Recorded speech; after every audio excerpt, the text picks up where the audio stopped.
యేసుక్రీస్తు శ్రేష్ఠమైన నామములో అందరికి శుభాలు ఉన్నాము తెలియజేస్తాను పిల్లరా.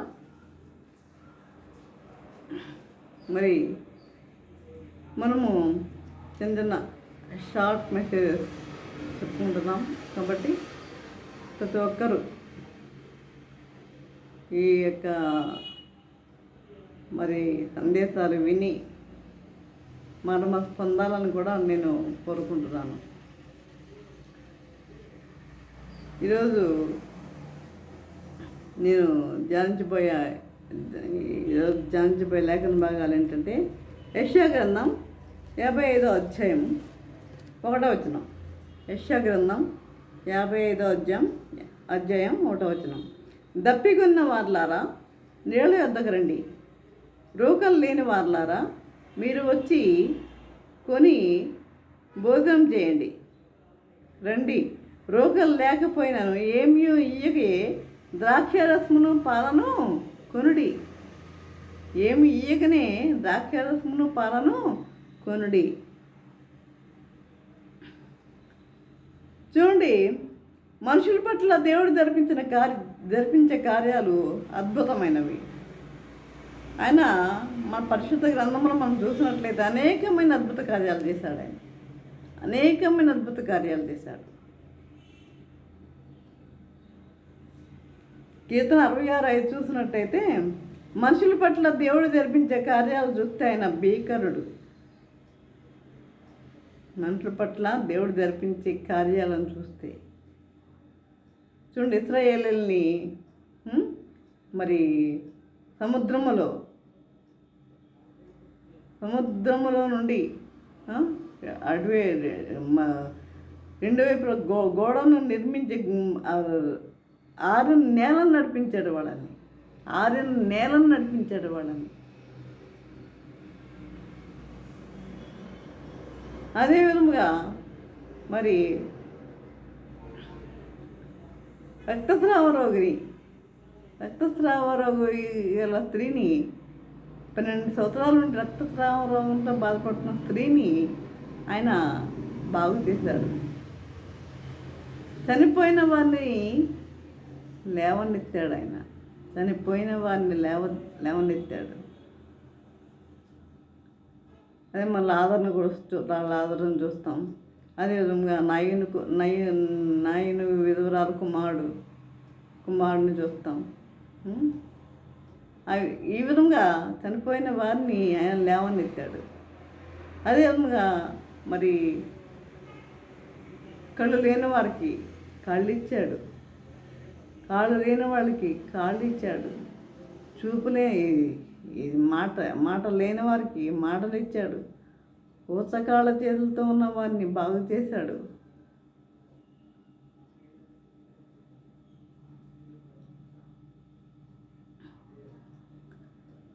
అసలు ఆయన చేసిన అద్భుతాలు మనం తలుచుకుంటే లెక్కగా మించినవి. బైబిల్లో రాసిన అద్భుత కార్యాలు కొన్ని మాత్రమే. అవి కొన్ని మాత్రమే. అవన్నీ ఆయన చేసిన అద్భుతాలు రాయాలంటే ఈ భూలోకమే సరిపోదంట. ఆయన చేసిన అద్భుత కార్యాలు రాయాలి అంటే బైబిల్ గ్రంథంలో రాయబడిన అద్భుతాలు కొన్ని మాత్రమే రాయబడి ఉన్నాయి అందులో. అదేవిధంగా 38 సంవత్సరాల నుండి వ్యాధితో బాధపడుతున్న వ్యక్తిని బాగు చేశాడు. పక్షవాయు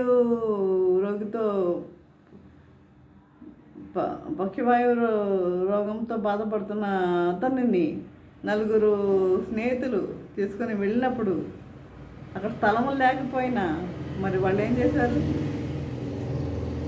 పైన కప్పు ఊడదీసి పైన పెంకులు అవి తీసి ఆ మంచంతో పాటు ఆయన ముందు దింపినప్పుడు అతనిని బాగు చేశాడు. ఆయన స్వస్థపరిచాడు.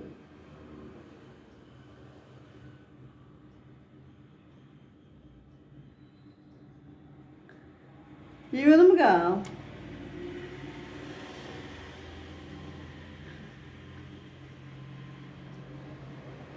అదే 5,000 మందికి 5,000 మంది స్త్రీలు పురుషులు కావచ్చు, ఇంకా వాళ్ళకి 5,000 మందికి మరి 5 రొట్టెలు 2 చేపలతో 5,000 మందికి ఆహారం పంచిపెట్టినట్లుగా చూస్తున్నాం. వాళ్ళు తినగా మిగిలినవి 12 గంపలు కూడా ఎత్తినట్లుగా మనం శిష్యులు 12 గంపలు ఎత్తినట్లుగా కూడా మనము చూస్తాం. వాళ్ళు తినగా మిగిలినవి.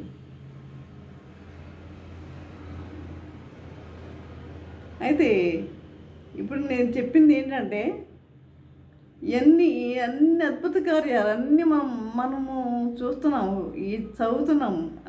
అన్ని అద్భుత కార్యాలు మనము చదువుతున్నాం. అయితే ఈరోజు నేను చెప్పబోయే అంశం ఏంటంటే ఎడారిని తోటగా మార్చే దేవుడు. ఎడారిని తోటగా మార్చగల దేవుడు. ఎడారిని తోటగా ఎవరన్నా మార్చగలరా? ఎడారిని తోటగా మార్చగల దేవుడు.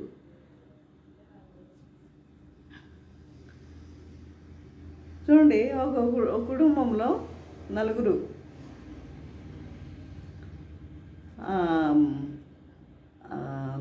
పిల్లలు ఉన్నారు. వారికి ఆ కుటుంబంలో ఆ భార్యాభర్తలకి 4 పిల్లలు ఉన్నారు. 4 ఆడపిల్లలే. అయితే ముగ్గురు పిల్లలకి మ్యారేజ్ అయిపోయింది. అయితే 4వ అమ్మాయి బాగా నల్లగా ఉండటం వల్ల ఆమెకి వివాహం అవ్వడం కష్టంగా ఉంది. బాగా నల్లగా ఉండటం వల్ల.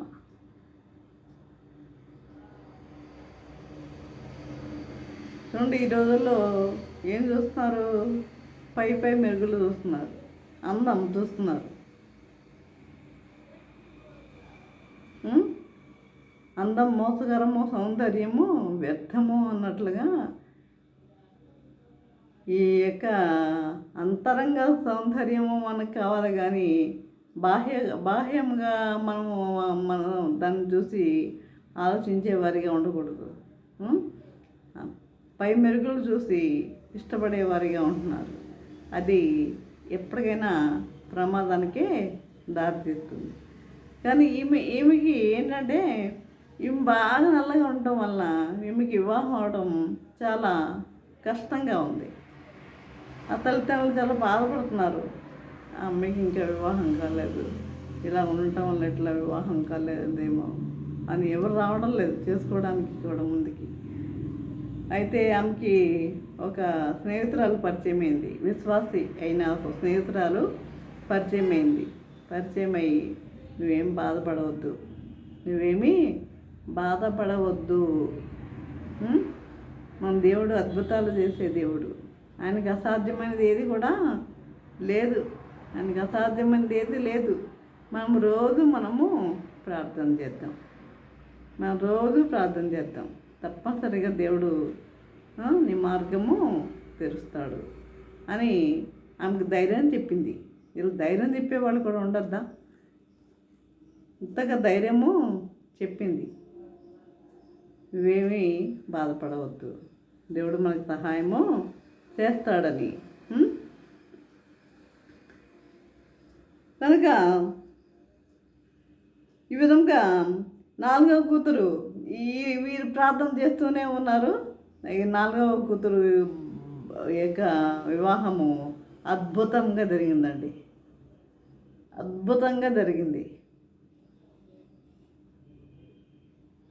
వివాహం కావట్లేదని బాధపడ్డారు.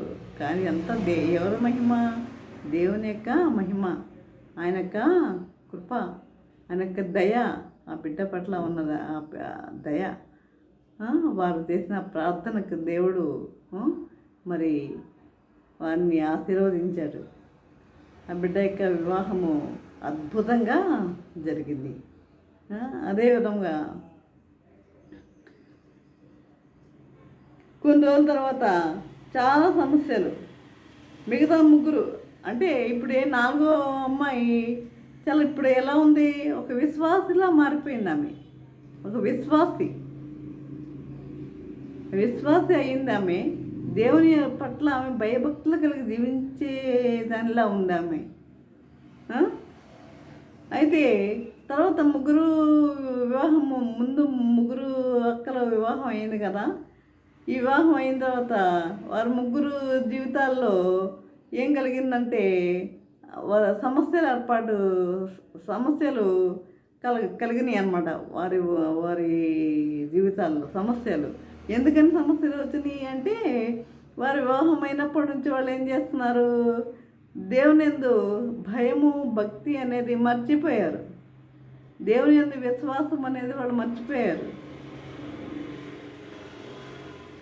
దేవుని యందు విశ్వాసం కలిగి జీవించడం మర్చిపోయారు. ఇవన్నీ మర్చిపోవడం వల్ల దేవుడు వారి జీవితాల్లో ఏం కలుగజేశాడు, సమస్యలు కలుగజేశాడు. ఆ ముగ్గురు జీవితాల్లో సమస్యలు కలుగజేశాడు. కాబట్టి వారి వివాహ జీవితం మొదలైనప్పుడు వారు ప్రభువుని నమ్మకపోవడం, వాళ్ళ విశ్వాసం లేకపోవడం ఈ విధముగా జరిగింది. కానీ ఈ 4వ కూతురు ప్రభువుని నమ్మింది కాబట్టి ప్రతిరోజు తాను నేర్చుకున్న పాఠానికి అనుగుణంగా జీవిస్తున్నందువల్ల ప్రతిరోజు మరి దేవుని పట్ల విధేయతతో జీవిస్తున్నందువల్ల పరిపూర్ణ సంతోష సమాధానాలతో ఆమె జీవితము కొనసాగింది. ఎప్పుడైతే నువ్వు దేవుని యందు విశ్వాసం కలిగి జీవిస్తావో, ఎప్పుడైతే దేవుని యందు నమ్మకం కలిగి జీవిస్తావో, అప్పుడు దేవుడు తప్పనిసరిగా నీకు ఎన్ని సమస్యలు ఉన్నా సమస్యల నుండి నీకు విడుదల అనేది కలుగజేసే దేవుడు. ఆయన విడుదల అనేది కలుగజేసే దేవుడు. ఈ రోజుల్లో చూడండి, అనేక మంది వివాహం కావట్లేదు, వివాహం జరగడం లేదని అనేక మంది మరి బాధపడేవారు అనేక మంది ఉన్నారు. కానీ తగిన సమయంలో దేవుడు తప్పనిసరిగా అది జరిగేటట్లు చేయడానికి దేవుడు సమర్థుడు ఆయన. కాబట్టి ఆ టైం వచ్చినప్పుడు తప్పనిసరిగా అది ముందే ఎక్కడ జరిగిపోయే ఉంటుంది. అసలు దేవుడు ఆ టైం వచ్చినప్పుడు అప్పుడు కలుగజేస్తాడనమాట. ఆశీర్వాదం అనేది అప్పుడు ఇస్తాడనమాట. కాబట్టి మనం ఏం చేస్తాం, బాధపడుతూ ఉంటాం. ఇంకా వివాహం కాలేదని బాధపడుతూ ఉంటాం. అదే విషయం 4వ కూతురు విషయంలో ఆ విధంగా జరిగింది. కానీ ఆమె వివాహం ఎలా జరిగింది, అద్భుతంగా జరిగింది. దేవుని యందు ఆమె విశ్వాసం కలిగి జీవించడం వల్ల ఆమె యొక్క వివాహము అద్భుతంగా జరిగింది. కాబట్టి మనం ఎలా ఉండాలి, మనం దేవుణ్ణి యందు విశ్వసించి ఆయనలో కొనసాగితే కనుక మన జీవితము అభివృద్ధి చెందుతుంది.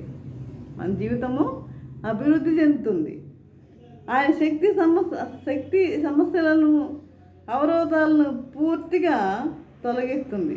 ఆయన శక్తి ఏం చేస్తుంది, అన్ని సమస్యలను అవరోధాలను తొలగిస్తుంది.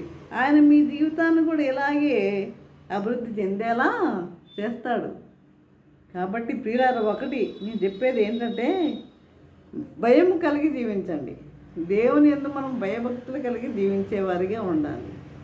నీకు ఎన్ని ఉన్నా సరే, నీకు ఎన్ని ఆస్తిపాస్తులు ఉన్నా సరే ఆయన పక్కన పెట్టండి. మనం ఫస్ట్ ప్రయారిటీ మనం ఇవ్వాల్సింది ఎవరికి అంటే దేవునికి మాత్రమే. ఎప్పుడైతే నీవు దేవునికి ప్రయారిటీ ఇచ్చావో అప్పుడే నీ జీవితంలో ఉన్న సమస్యలు అవరోధాలు అన్నీ కూడా తొలగిపోతాయి. కాబట్టి మనం ఏం చేయాలి, దేవుని యందు భయం కలిగి జీవించేవారిగా ఉండాలి. కాబట్టి చూసారా, ఎడారిని తోటగా మార్చే దేవుడు. చూడండి, మరి ఆ 4వ అమ్మాయి జీవితాన్ని దేవుడు ఎలా చేశాడు, తోటగా మార్చాడు. అయ్యో, ఆమె జీవితం ఏమైపోతుందని బాధపడుతున్న తల్లిదండ్రులు ఇప్పుడు ఎంత ఆనందపడుతున్నారు. కనుక మనం బాధపడాల్సిన అవసరం, దేని విషయంలో కూడా మనం బాధపడాల్సిన అవసరం ఏమీ లేదు. కాబట్టి ఎప్పుడైతే నువ్వు దేవుని యందు విశ్వాసం ఉంచుతావో అప్పుడు దేవుడు నీకు కావాల్సినవన్నీ కూడా నీకు అనుగ్రహిస్తాడు. కాబట్టి ఈ విధంగా మనము జీవించాలని ఆయన యొక్క కోరిక. ఆయన మనం ఎప్పుడైతే భయభక్తులతో మనం జీవిస్తామో దేవుడు తప్పనిసరిగా మన యొక్క ప్రార్థన వినడానికైనా సిద్ధంగా ఉన్నాడు. చూడండి, ఇర్మియా 33:3 చూసినట్లయితే, మీరు నాకు మొరపెట్టండి, నేను నీకు ఉత్తరం ఇచ్చేదను అని. ఇది పరలోక టెలిఫోన్ నెంబర్ అంటారు దీన్ని. 33:3 మీరు నాకు మొరపెట్టండి, మీకు నేను ఉత్తరం ఇచ్చేదను అని. 333. కాబట్టి ఈ విధంగా మనం ఎప్పుడు కూడా ఏ సమస్య వచ్చినా కూడా మనం చేయాల్సింది ఏంటి? ఫస్ట్ దేవునికి మొరపెట్టేవారిగా ఉండాలి. ఆ విధంగా జీవించడానికి పరిశుద్ధాత్మ దేవుడు సహాయం చేసి నడిపించను గాక. ఆమేన్. ప్రార్థన చేసుకుందాం. పరిశుద్ధుడ, ప్రేమగా తండ్రి, నీ పరిశుద్ధ పాదముక్తత్వం దేవా ప్రభా తండ్రి, ఇంతవరకుమైన ప్రభా నీ వాక్యం ద్వారా తండ్రి మాతో మాట్లాడిన విధానం బట్టి నాయన మీకు వందనం చేసుకుంటున్నాము ప్రభా. ఇదిగో నాయన, మరి ఎడారిని తోటగా మార్చగల దేవుడు నాయన తండ్రి ప్రభా. మరి వివాహం ఇంకా అవడం లేదు అని బాధపడుతున్న వారు మరి ఇప్పుడు ఎంతో సంతోషంగా ఉన్నారు నాయన. ఆ బిడ్డ జీవితాన్ని తోటగా మార్చావు నాయన ప్రభా తండ్రి. అదే విధంగా ఎంతమంది అయితే వివాహం కాలేదని, ఎంతమంది అయితే ఇంకా చింతించేవారు, ఎంతమంది అయితే అనేక మంది ఉండి ఉండవచ్చు, కానీ వారికి కూడా సమాధానం అనుగ్రహిస్తామని నమ్ముచున్నానని ప్రభా. ప్రతి ఒక్కరూ కూడా నాయన ప్రభా ఆ విధంగా నీ యందు భయభక్తులు కలిగి జీవించేవారిగా ఉంటే కృప చూపండి నాయన ప్రభా. నీకు మొరపెట్టేవారిగా ఉంటే కృప అనుగ్రహించండి నాయన ప్రభా. నాయన నాకు మొరపెట్టండి, మీకు ఉత్తరం ఇచ్చేదని తెలియజేస్తాం నాయన ప్రభా. ఆ విధంగా తండ్రి, మేము ఏ సమస్యలు వచ్చినా, ఏ అవరోధాలు వచ్చినా ఆ సమస్యలన్నిటి నుండి మేము తప్పించగల సామర్థ్యము, ఆ సమస్యల అన్నిటి నుండి తప్పించగల సామర్థ్యము నీ ఒక్కరికే ఉంది నాయన ప్రభా. ఆ విధంగా తండ్రి, మేము నీ అందు భయభక్తులు కలిగి జీవించేవారిగా ఉంటే కృప చూపమని నజరేయుడైన బ్రతమాలు వినముగా వేడుకొంచున్నాము తండ్రి. ఆమేన్. తండ్రి అయిన దేవుని ప్రేమయు, కుమారుడైన యేసుక్రీస్తు కృపయు, పరిశుద్ధాత్మిక అన్యోన్య సహవాసము సకల దీవుల సదాకాలము ప్రభా. తండ్రి, ఎంతమంది అయితే ప్రభా వాక్యం ప్రతి ఒక్కరికి తోడి నిలిచిండను గాక. ఆమేన్, ఆమేన్, ఆమేన్.